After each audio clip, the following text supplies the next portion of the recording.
anyone for reassuring eye contact, which I pretty much depend on to get me through the show, so. Now, somebody gave me good advice recently. They said, if you're terrified, as I am in this moment, if you find yourself terrified, pretend you're excited. It's like, I've never shit myself from being excited. It might happen tonight. That might be how this show goes. So, glad that Jeff started us off. I kind of feel like he's pretty much the taboo parts of our evening are not a worry. Dropping the F-bomb. Kaishan took care of that like 18 to 23 times. So I'm pretty okay there. I do want to say that we're here tonight in the most despicable of conditions. I saw accidents on the way over. The roads are covered in ice, and yet all of you made the effort to come out. I want to thank Jamie Patterson for putting this all together, because without you and this being your brainchild, we wouldn't be here. We wouldn't have risked our lives to be here. So thank you.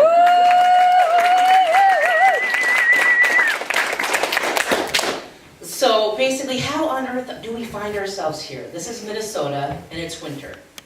And are all of you aware there is a major metropolitan airport that could get your ass literally sunburn-worthy area in hours? You could be in Mexico, but here we are in Minnesota in the winter, and I always walk around going, why am I surrounded by people who have such piss-poor planning that they're in goddamn Minnesota? I do not understand it. It's like, I want to hand out maps and say literally geographically, if you go to your left, your right, dead south, you are going to be happier.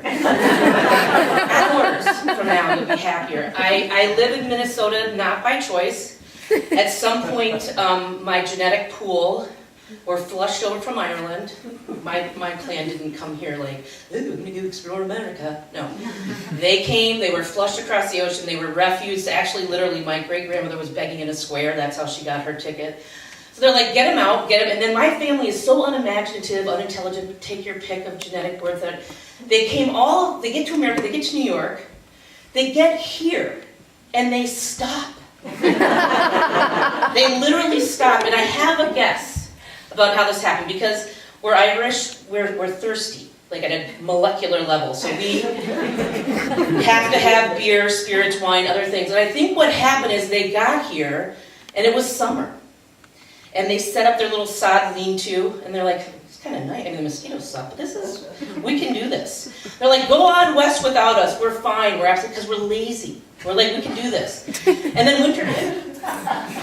And because they're my family, and they were thirsty, and they were drinking, and they're in their sod lean-to, they definitely ended up having sex. And this is what I think is so misleading about reproduction.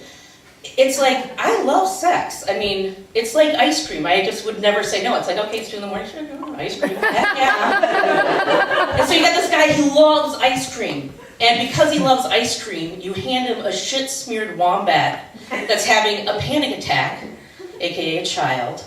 And it's like, how did this happen? I just like this ice cream. So,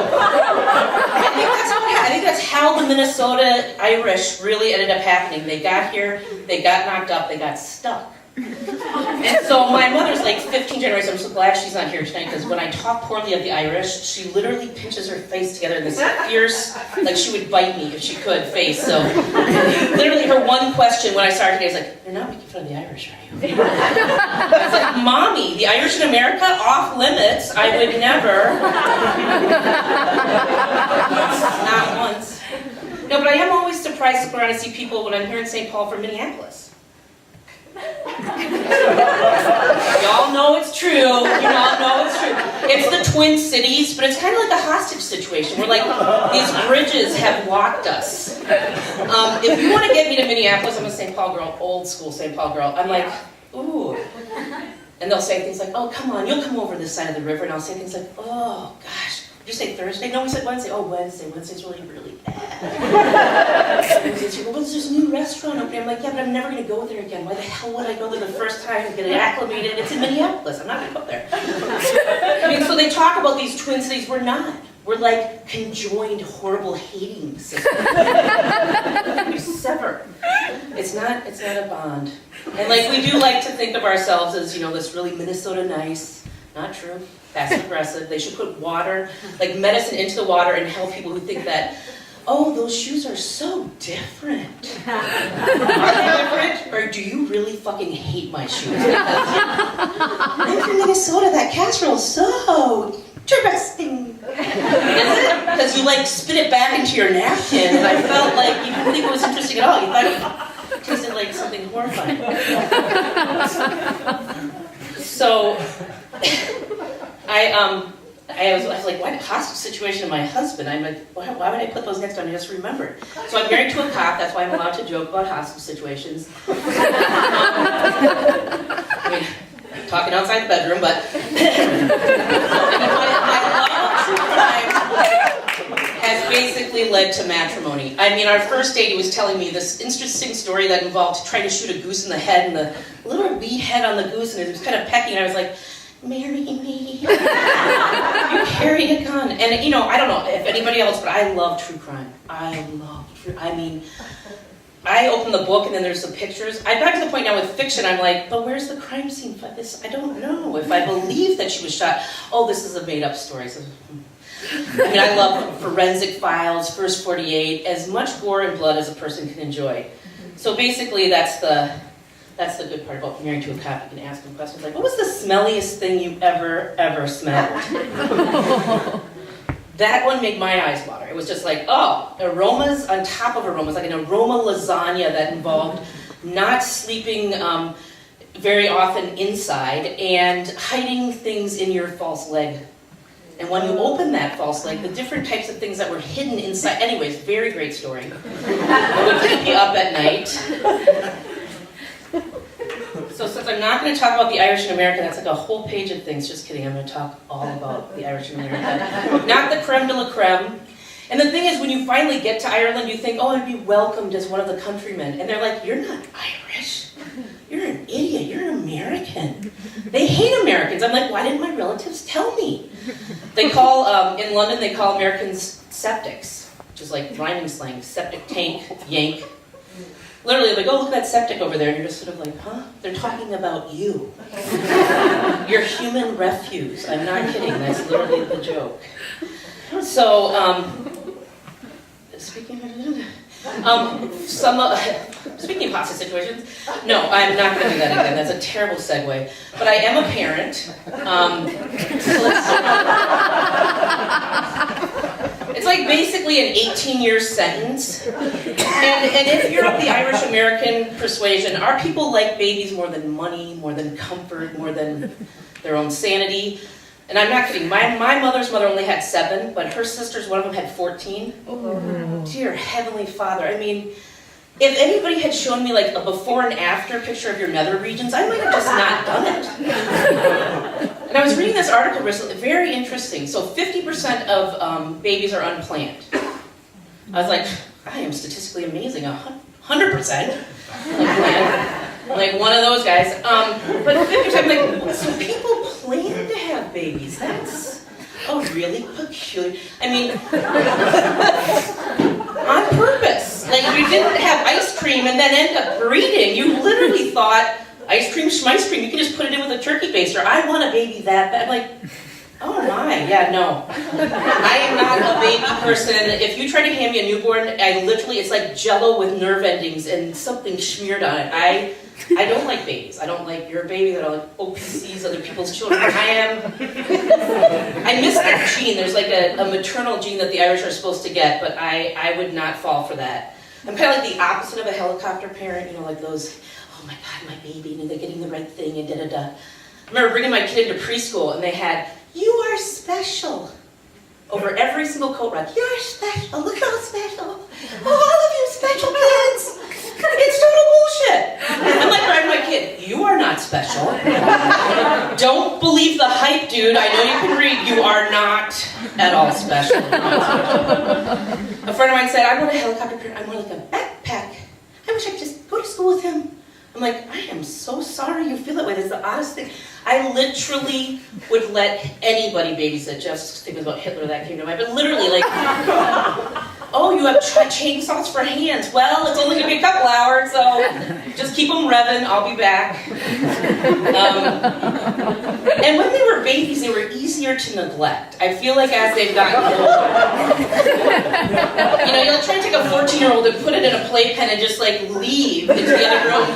And like, these are the things I would say as they're screaming. I'd be like, it's good exercise for the baby. That's how they burn off steam. Imagine not being able to exercise. Just be terrible. No, so now they're old enough that you cannot do such things. There's no like put them in the car seat and just leave them in there, Jamie, no matter how tempting one might find that. You're just not allowed to do that.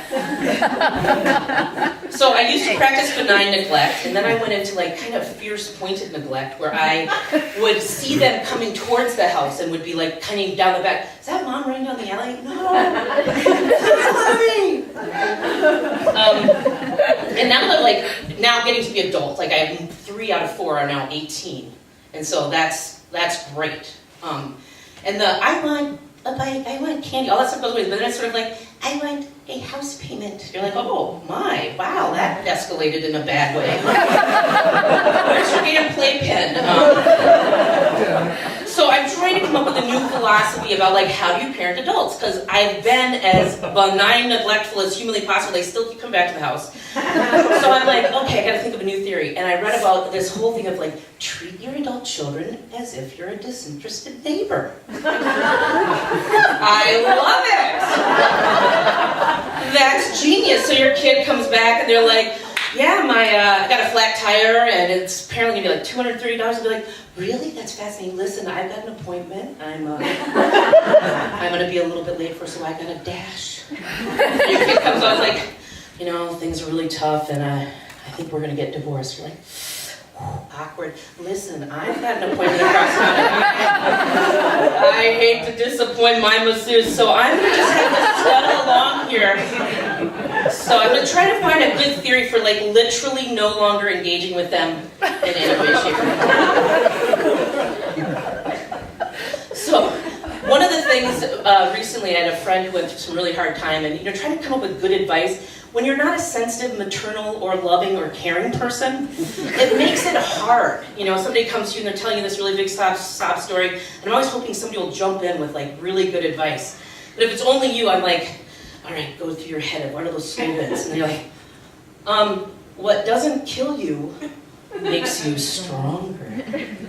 And you're like at a funeral, and people are like, well, that's very unsensitive. I mean, certainly, Jeff doesn't feel that way or whatever. And you're like, oh yeah, that's true. Dead. That's a bad one. So, what doesn't kill you makes you feel like you're in a hostage situation. Yeah, see, I'm bad with advice. Just think of me as your disinterested neighbor over here who's sad in theory about the things that have happened to you and wishes you well sincerely. The final thing I was going to say about my Irish family before I'm done dishing on them is like we have such a big Irish family in St. Paul. If you threw something, you literally would hit one of my relatives. So we can't talk poorly of them. I try not to. But in our family, we do have not all huge people. I mean, the Irish, we got padding because we're here in Minnesota. We do have some thin people. People ask like, and where? Glad my sister's not here tonight. She'd be like, oh, bitch, oh. No, we do. We like to call them in-laws. They marry in, and like you try your best with the cookies and everything, but sometimes they get away. All right, that was really pretty much. Oh, the last thing I want to say. So you're in a good Irish American family. My father has his prized possession is this beautiful liquor cabinet. It's lacquered. It's gorgeous. It's ornate. It has a place to hang your sherry glasses. It's got these big Scotch glasses. And my dad says it goes to the last of us to go through rehab. And you're like, Daddy, that's a pretty terrible way to do that. Anyways, thank you all so much. Have a great night.